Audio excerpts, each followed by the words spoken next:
Na mitologia grega existe um mito que pode ser interpretado como uma explicação simbólica sobre a mulher despertar o desejo de conquista no homem. Esse é o mito de Afrodite e Adonis. Afrodite, como eu imagino que a maioria saiba e deve ter visto isso na escola, ela é conhecida como a deusa do amor, que representa a beleza, o poder feminino de atrair e despertar o desejo. Afrodite se apaixona por Adonis, que é um jovem extremamente belo e desejado por todos. O problema é que Afrodite esquece desse despertar o desejo de conquista no Adonis e ela, tomada por esse desejo, inverte os papéis e vai atrás dele.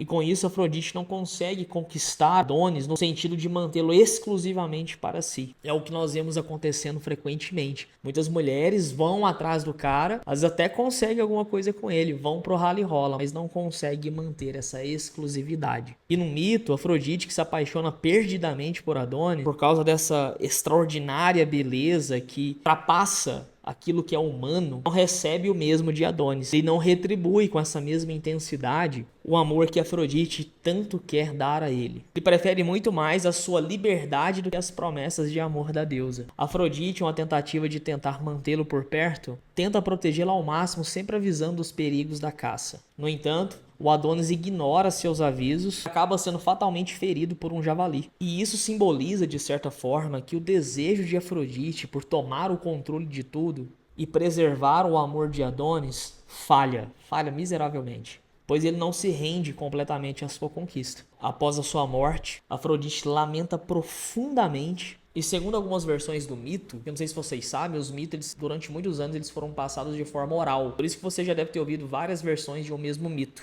Então, segundo algumas versões, o sangue de Adonis é transformado em anêmonas, que é uma flor associada a ele. Existe também uma outra versão de que Afrodite implora para que Adonis retorne do submundo, o que eventualmente é concedido por Zeus, mas apenas de forma temporária. Adonis passaria metade do tempo com Afrodite e a outra metade no submundo com Perséfone. Esse mito ressalta que mesmo com todo o poder que Afrodite tinha, ela não consegue controlar completamente o objeto do seu afeto. Quando Afrodite, uma deusa, tenta conquistar ativamente o Adonis, há uma inversão dos papéis, o que resulta no afastamento dele. Como eu disse, ele prefere a liberdade, seus próprios interesses, ao invés de submeter ao amor da deusa. Mas como assim? Um mortal resistindo ao amor de uma deusa, a mais bela, aquela que representa a beleza, e ele ainda assim não quis. Aqui começa a fazer sentido o que eu disse para vocês em outras aulas, o quão a beleza é importante para você em primeiro lugar. A ideia em eu lhe contar esse mito não é que você relativize a beleza, eu já falei diversas vezes aqui, não faça isso, mas é para que você entenda que a beleza em primeiro lugar é que você se sinta bem na própria pele. Lembra do Borogodó? E que não adianta ser apenas bela se você não tem esse Borogodó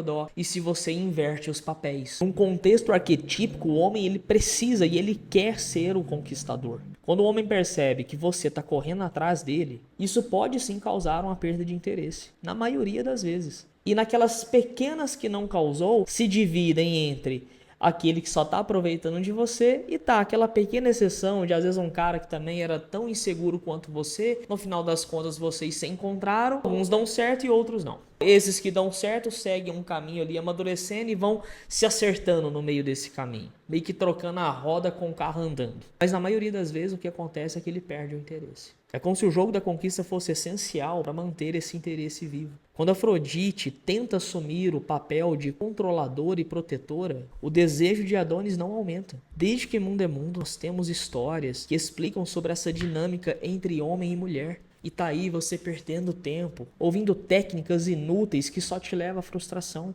Eu admiro muito as ferramentas que vencem esse teste do tempo, porque prova que de fato isso funciona. Os mitos, é claro que não existia uma Afrodite, mas porque o povo naquela época contava a história dessa maneira? É porque eles já percebiam isso dentro de sua comunidade. E os mitos eles são exatamente para isso, para explicar comportamentos humanos, para explicar como funcionam vários elementos da vida. Essa foi a função dos mitos, serem explicativos. Será que agora eu te convenci? A gente se vê na próxima aula que eu vou te contar mais um mito. Agora é o de Psique e Eros, filho de Afrodite.